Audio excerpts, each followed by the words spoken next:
Okay, so are you ready to dive into willpower today? I am. I think it's a topic that a lot of people think they understand, but when you really get into the research, it's fascinating. It really is, and we're going deep this time, folks. Articles, but even taking a peek into how the brain handles temptation. You ever try resisting a plate of warm cookies fresh from the oven? Oh, absolutely. It's a classic dilemma and a perfect example of those everyday struggles that actually reveal a lot about willpower. So there's actually a part of my brain that's like working overtime when I'm staring down those chocolate chips and saying, nope, not today. You got it. It's not some abstract idea of willpower. There are real biological mechanisms happening in specific areas of the brain that come into play. So it's not just me trying to be good. My brain is literally getting a workout. Precisely. One key player is the anterior midcingulate cortex.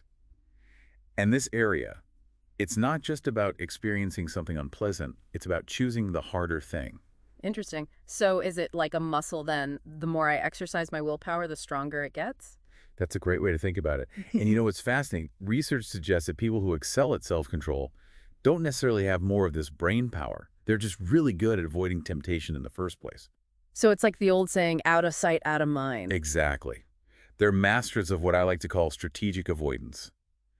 And this reminds me of that classic Stanford marshmallow experiment. Remember those kids who were able to resist the treat? Oh yeah, they were the ones who like covered their eyes or sang songs, right? Exactly. They weren't engaged in this epic battle of willpower. Yeah. They were changing their experience, making the better choice the easier one. So instead of relying on sheer willpower to not eat a whole plate of cookies, maybe I should just not buy them in the first place. Now you're getting it. Remove the cue, remove the temptation, and suddenly you're not depleting those willpower reserves before the day even starts. I like the sound of that. But what about those situations where you can't just avoid the temptation, like a work deadline? You can't exactly pretend it doesn't exist. That's where understanding how habits are formed becomes super helpful. It's like a four-part play cue, craving, response, reward. Think about a bad habit, like constantly checking social media during work. Oh, that's me. That notification pops up and it's all downhill from there. Right. So how do we brave that cycle? Start by weakening the cue. Can you put your phone in another room? Silence those tempting notifications. So it's about making it harder to give in to that impulse. Precisely. And then when that craving does hit, have a plan. So instead of scrolling through Instagram, I could get up, stretch, grab a glass of water. Exactly. It's not about never feeling tempted, but about changing your response. Yes. And over time, those new, healthier choices, they become more automatic. I'm starting to get this. It's like we've been given this incredible piece of equipment, our brain, but we often try to make it work in ways it wasn't designed to. That's such a great point. We're fighting against our own biology instead of working with it. Exactly. And by understanding how our brains naturally operate, we can set ourselves up for success. Exactly. And like any skill, self-control improves with practice. Remember that brain region we talked about, the anterior midcingulate cortex? The more we exercise it, the stronger it gets. So every time I resist that temptation, I'm basically doing a rep at the mental gym. You got it. And just like physical exercise, consistency is key. Nobody gets a six-pack overnight, right? It's about those small, consistent efforts they add up over time. Okay, I'm really liking where this is going. So how do we put this into practice? What are some of those small steps, those micro sucks, as I've heard them called, that can help us build that willpower muscle? That's a great question, and the perfect place to pick up next time, because those micro sucks, they're really the secret sauce to sustainable self-control. Stay tuned, folks, because we're just getting started on this willpower journey, and trust me, you won't want to miss what's coming next. So we're back talking willpower, and I've got to say those microsucks have me intrigued. They're small but mighty, my friend. They really are the building blocks of self-control. Okay, so let's say I'm on board with this whole microsuck idea, but what about those times when even that feels impossible? Like I'm just completely drained. I hear you. We all hit those walls.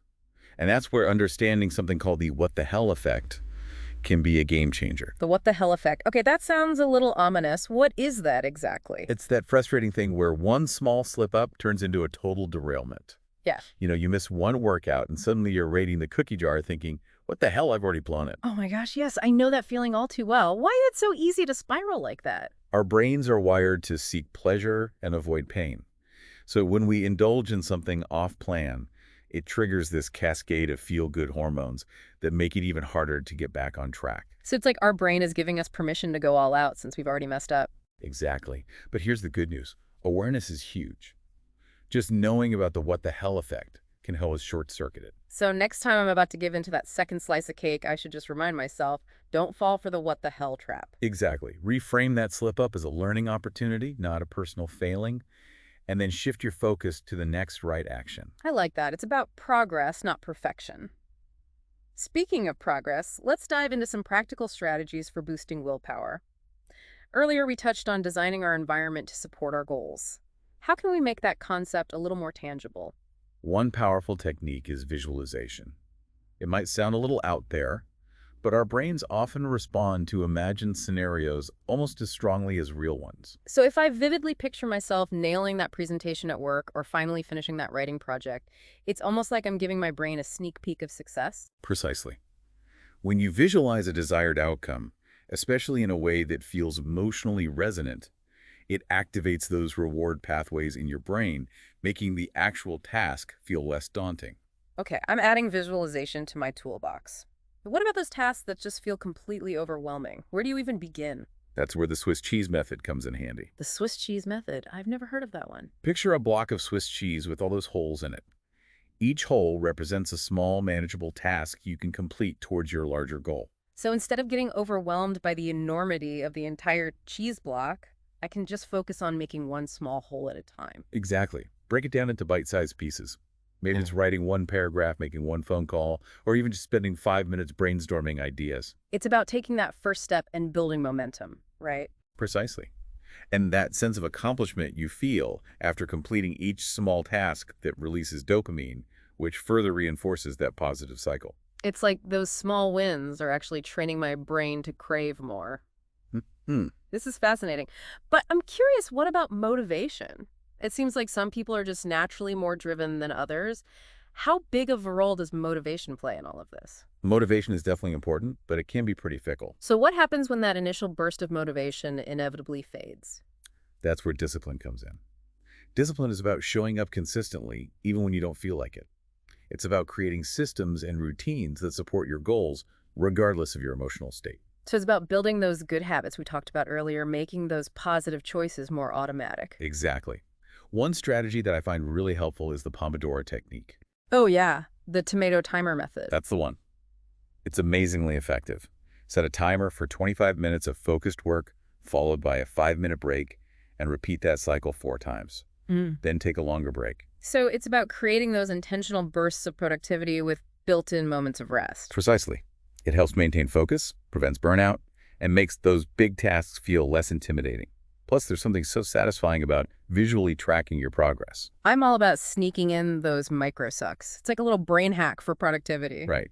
And speaking of brain hacks, let's talk about decision fatigue. Because all those choices we make throughout the day, even the little ones, they add up. So it's not just the big life decisions, like what career path to take or where to live. It's every little decision. Exactly.